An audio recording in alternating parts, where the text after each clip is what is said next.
मेरी नैना, पहली बार किसी को चिट्ठी लिख रहा हूँ। समझ नहीं आ रहा कहाँ से शुरू करूँ।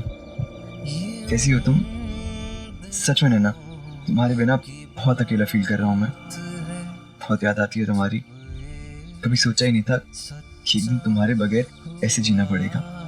उस दिन तुमसे फ़ोन पे बात करके बहुत अच्छा लगा। यूँ लगा जैसे जैसे तुम मेरे सामने हो, मेरे बिल्कुल पास। तुम्हें भी ऐसे ही लगा होगा ना, है ना नैना? मेरा यहाँ बिल्कुल दिल नहीं लग रहा। कहने को अपनों के बीच हूँ, लेकिन सब पराए हैं। वो दिन याद आते हैं जब हम दोनों रोज मिलते थे, रोज एक दूसरे से बातें करते थे, रोज एक दूसरे को देखते थे। और आज आज अगर कुछ है तो सिर्फ जुदाई। पता है, अब तक मैंने स्कूल भी जाना शुरू नहीं किया। पता नहीं स्कूल कैसे जा पाऊंगा, क्योंकि बिना तुम्हारे कुछ अच्छा नहीं लगता। बस हर समय बस तुम्हें ही याद करता हूँ, और याद करता हूँ तो वो पल जो हमने साथ बिताए हैं। जानती हो ना, मैं बिना सांस लिए शायद जिंदा रह भी लूं, लेकिन तुम्हें बिना देखे जिंदा नहीं रह सकता। मगर जब तक हम दूर हैं ना, फोन और चिट्ठियों के सहारे हम बात किया करेंगे। मैं तुम्हारे जवाब का इंतजार करूंगा। मेरा पीओ बॉक्स नंबर दे रहा हूँ तुम्हें, चिट्ठी जरूर लिखना। तुम हो बंदगी मेरी, तुम मेरी इबादत हो, तुम ही मेरी पहली और आखिरी मोहब्बत हो। I love you Naina, I love you. और हाँ, मैं तुम्हें अब जो बताने जा रहा हूँ वो सुन के तुम हैरान रह जाओगी।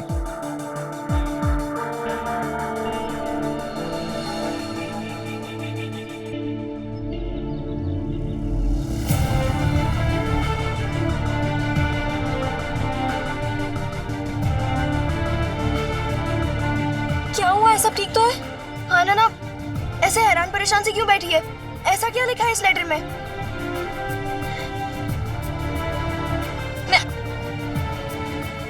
नैना, सच सच बताना प्लीज, क्या हुआ है? बोल ना नैना, क्या हो गया? समीर, समीर, क्या समीर? क्या हो गया समीर को नैना? बताना प्लीज। समीर यहाँ आ रहा है।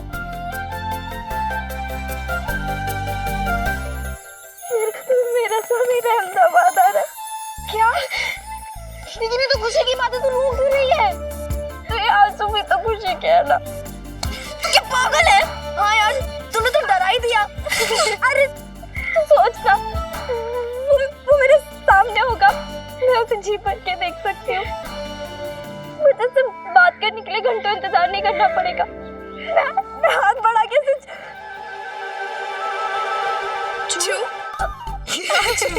जीजा जी को छू कर क्या करेगी बता? कुछ नहीं करूँ। बता। पागल। कब आ रहा है समीर? वो उसने मुझे नहीं बताया। उसने कहा कि गेस करो। वो ना अपनी नैना को जानता नहीं है। उसे क्या लगा मैं भूल गई। वो ना उसी दिन आएगा जब हमारी दोस्ती हुई थी, यानी हमारी एनिवर्सरी पर। पागल।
लो भाई सबके पैसे। हाँ लीजिए लीजिए। लो जी, अब सबके किट्टी के पैसे तो आ गए। चलो अब ये भी डिसाइड कर लो कि इस बार किट्टी पार्टी रखनी कहाँ है। ऐसे करते हैं, इस बार की किटी पार्टी ताज पान सिंह में रखते हैं। वैसे अशोका भी बुरा नहीं है।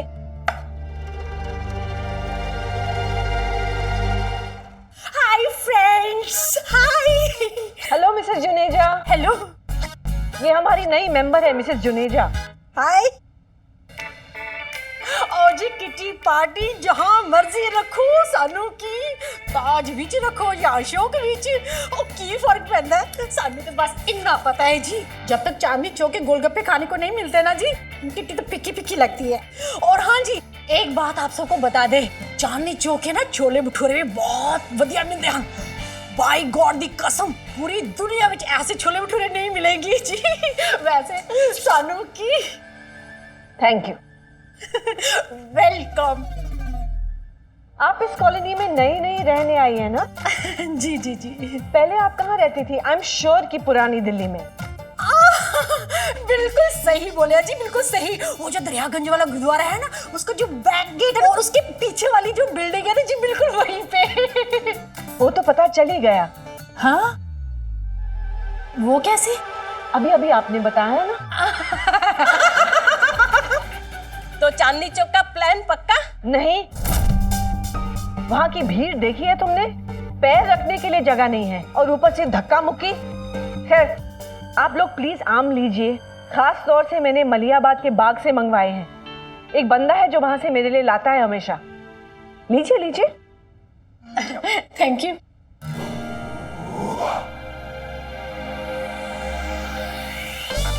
ओह, तो पार्टी चल रही है। दादी जी, आपको बहुत मजा आता है ना मुझसे पंगे लेने में।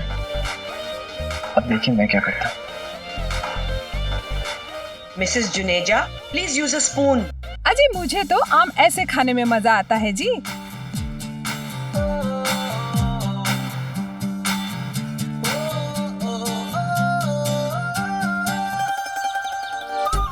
सोचो सोचो, जल्दी सोचो। अरे सोच तो रहा हूँ भाभी। नहीं मैं ना सोच रहा हूँ, मैं सोच रहा हूँ। हाँ। कुछ आइडिया आया? ना। तो रुके क्यों? नहीं, वो आइडिया धीरे धीरे दिमाग में आ रहा था, पर वो दिमाग को ही छू के निकल गया। अरे नैना, तुम चिंता मत करो, हम तीनों मिलके कुछ ना कुछ तो सोच ही लेंगे कि समीर को क्या गिफ्ट दे। हाँ। इतनी देर से हम तीनों सोच तो रहे हैं, पर समझ ही नहीं आ रहा अपनी पहली एनिवर्सरी पे अपने समीर को क्या गिफ्ट दूं। वैसे समझने वाला डिपार्टमेंट ना अपना भी थोड़ा कमजोर है। मम्मी पापा घर में क्या बोलते हैं कुछ समझ नहीं आता, एग्जाम में क्या लिखूं मेरे को वो समझ नहीं आता, अब समीर को क्या गिफ्ट दे वो भी समझ नहीं आ रहा। अरे मोटरसाइकिल दे देते हैं। हाँ, फिर ना मैं तुम दोनों से जेल में मिलने आऊंगी। जेल? हाँ, तो मोटरसाइकिल खरीदने के पैसे तो है नहीं, तो तुम लोग चोरी करके लाओगे ना, तो जेल में मिलने आना पड़ेगा। कोई ढंग का आइडिया सोचो ना, जो बजट में भी हो। अच्छा ऐसा करते हैं, हम उसे कंघी दे देते हैं। उसके लंबे लंबे काले काले बालों के लिए कंघी एकदम सही रहेगी। फिर हम उसे फोन दे देते हैं। अरे पंडित, तू सच में ही पोंगा पंडित रहेगा। अरे फोन तो पहले से उसके घर में है। हाँ, अगर ऐसा कोई फोन है जहाँ समीर जाए उसके साथ साथ में फोन भी जाए, फिर तो फोन देने का कुछ फायदा ही है। ख्याली पुलाव मत बना, वायर के बिना कोई फोन होता है क्या? जहाँ जहाँ जाओ वहाँ फोन आएगा। जब मुन्ना ने ये कहा कि कोई ऐसा फोन हो जो समीर के साथ साथ जाए अगर मुन्ना ने ये कहा होता कि वो बड़ा होके बॉलीवुड का टॉप स्टार बन जाए तो शायद आज ये भी हो जाता। क्योंकि वाकई में कुछ ही साल बाद टेक्नोलॉजी ने 20वीं शताब्दी का सबसे बड़ा आविष्कार किया, मोबाइल फोन। जहां जहां इंसान जाता वहां वहां उसका मोबाइल फोन। टेक्नोलॉजी की वैल्यू जितनी हम 90s के लोगों को है उतनी शायद किसी को नहीं, क्योंकि हमने लैंडलाइन को मोबाइल, कैसेट को सीडी और चूल्हे को माइक्रोवेव बनते हुए जो देखा है।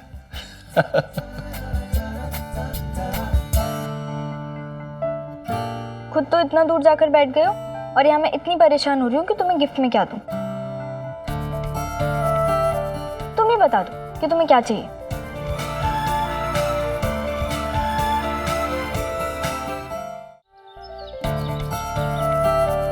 समीर, अब रहा नहीं जाता। जल्दी लौट आओ ना। मैं कब तक ऐसे तुम्हारी फोटो से बात करती रहूंगी? नैना, तुम्हें सिर्फ अपनी पड़ी है? अरे तुम्हारे पास कम से कम समीर का फोटो तो है, उसके पास तो तुम्हारा फोटो भी नहीं है। फोटो? वाह मुन्ना, क्या आइडिया दिया है तुमने। समीर ना बिल्कुल ठीक कहता है, तुम दोनों जैसे दोस्त ना दुनिया में हो ही नहीं सकते। हैं? Thank you Munna. पंडित, यार हमने ऐसा क्या आइडिया दे दिया, हमें भी तो पता चलना चाहिए। भाई समीर ना एक बात बिल्कुल ठीक कहता था, नैना को समझना मुश्किल ही नहीं नामुमकिन है। अरे पोंगा पंडित, ये नहीं दिख रहा तुम्हें? समीर के आने की खबर से इतनी खुशी मिली है, अच्छा वो आएगा तो कितनी खुशी मिलेगी। मैं तो नैना की सोच रहे, मैं तो हम दोनों की सोच रहा हूँ। अबे जब अपना यार वापस आएगा तो अपना क्या होगा? यार मैं तो गले लगकर रो पड़ूंगा। और मैं तुझे गले लग कर ऐसे रहूंगा। अरे पंडित, अरे समीर आ जा।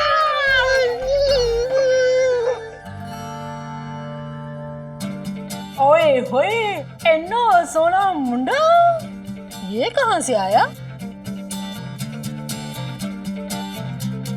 मेरी बहू विशाखा का रिश्तेदार है, कुछ ही दिनों के लिए आया है। इंडिया गेट, लाल किला, कुतुब मीनार देखकर चला जाएगा। ओहो, दादी जी, दादी जी क्या ये मिसेस सोमानी जी का पोता है? वो मुझे फोन कॉल करना था। आपने कहा था ना कि जब भी मुझे फोन करना हुआ करे मैं यहाँ पे आके कर लिया करूँ, क्योंकि आपको अच्छा नहीं लगता आपका प्यारा सा पोता बाहर जाके पीसीओ से फोन करता है ना? तो मैं कर लूँ फोन कॉल? बोलिए ना दादी जी, कर लूँ ना? हाँ हाँ कर लो। सच? Thank you so much.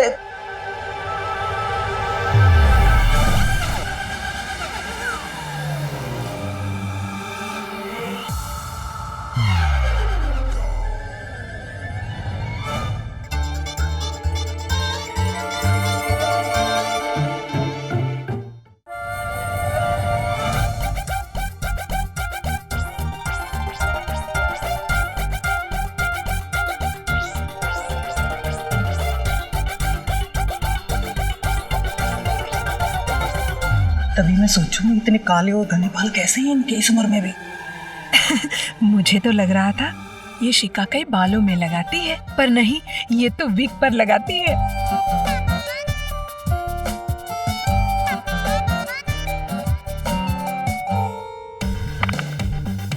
कौन है? कौन है वहाँ?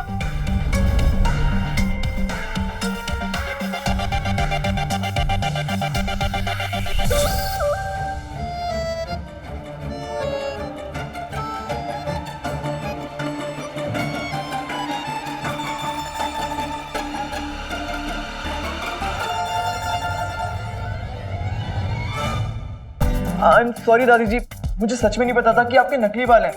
अब पर क्या फर्क पड़ता है, बाल ही तो नकली है ना। आप तो असली हो ना दादी।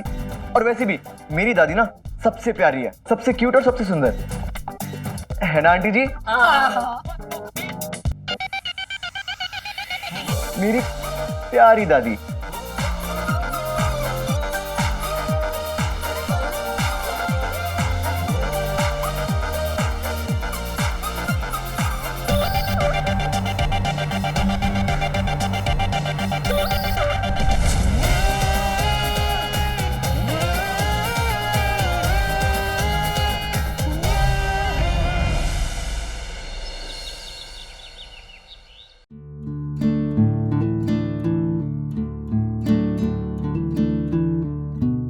ओहो मेरी चांदनी, तूने तो आज क्यूएसक्यूडी की रश्मि और मैंने प्यार किया कि सुमन को भी पीछे छोड़ दिया। जीजा जी देखेंगे तो उछल पड़ेंगे।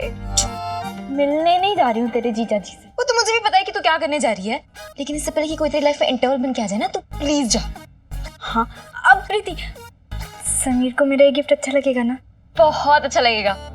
तेरी गिफ्ट सीने से लगा के जीजा जी घूमेंगे। हाय, तेरी आशिकी में उनका दिल घायल होके बागी हो जाएगा। कितनी फिल्मी है तू। मैं तो सिर्फ फिल्मी हूँ, तूने तो अपने लिए हीरो भी ढूंढ लिया। चिंता मत कर, तुझे भी कोई प्रेम मिल जाएगा। पढ़ते। हाँ चल। नैना कहाँ जा रही है इतना तैयार होके? वो मैं कहाँ जा रही हूँ? कहाँ जा रही है? प्रीति बेटा मैं नैना से वही पूछ रही थी कहाँ जा रही है, बता। बुक शॉप जा रही हूँ, बुक लेनी है। ऐसे? हाँ बेटा तू किताब लेने जा रही है कि पार्टी में जा रही है? ऐसे कौन जाता है? मम्मी आप ही ना करमचंद जासूस से कम नहीं हो। बेटा जिस घर में दो इतनी सुंदर सुंदर लड़कियां हो ना, उस घर में तो करमचंद जासूस बनना ही पड़ता, अगर अपनी किस्मत ना फुड़वानी हो तो। हाय मम्मी, थैंक यू, आपने मुझे सुंदर कहा। पागल। मैंने ना अपने सारे कपड़े धो दिए गलती से, तो मैंने ये पहन लिया। नैना बेटा तेरे दिमाग में मधुमक्खी ने काटा है, एक साथ सारे कपड़े कौन धोता है? बताया ना चाची जी, गलती से धो दिए। हाँ, उसका सारा ध्यान पढ़ाई में लगा हुआ था ना। मेरी कल्लो, तू भी कभी अपना सारा ध्यान पढ़ाई पे लगा दिया कर। तो ठीक है ना मम्मी, मैं भी सारे कपड़े एक साथ धो दूंगी। चुप कर, और अपना कोई कपड़ा निकाल के नैना को दे दे। हाँ और बेटा अब ये कपड़ा उतार दे, जब पूजा आएगी ना तब पहनना, ठीक है? पूजा दीदी भी आ रही है? पूजा दीदी भी आ रही है? क्यों, कोई और भी आने वाला था? जीजा जी नहीं, मतलब पूजा दीदी अकेले आ रही हैं या जीजा जी के साथ आ रही हैं? भगवान झूठ ना बोले बेटा, वो तो पता नहीं, वैसे आना तो दोनों को साथ में ही चाहिए है ना? हाँ साथ में ही आएंगे। दे दे कपड़ा। जल्दी जाना, बुक स्टोर जाकर आ और उसके बाद कपड़े पहनना।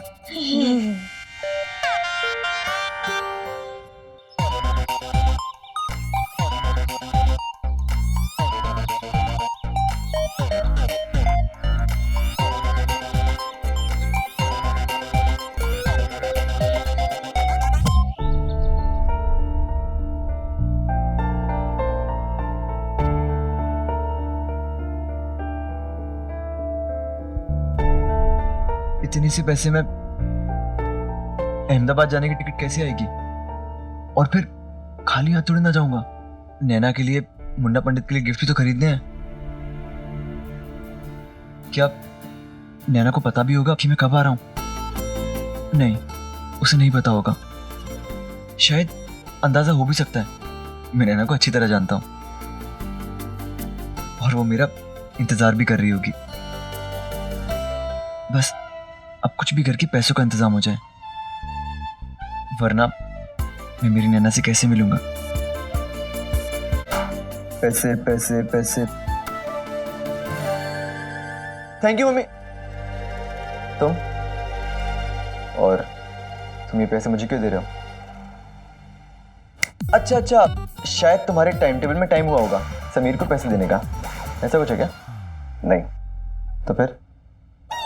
ये पैसे पापा ने दिए स्कूल की फीस भरने के लिए, ताकि तुम्हारा एडमिशन हो सके। चाहिए वापस कर दूं? नहीं चाहिए ना पैसे मुझे, मेरा मतलब है वो एडमिशन फीस के लिए। तभी तो मैं जल्दी से तुम्हारे स्कूल आऊँगा और तुम्हारी तरह ऐसा एक टाइम टेबल मेरा भी होगा। तो पैसे तो चाहिए ना मुझे। बाय।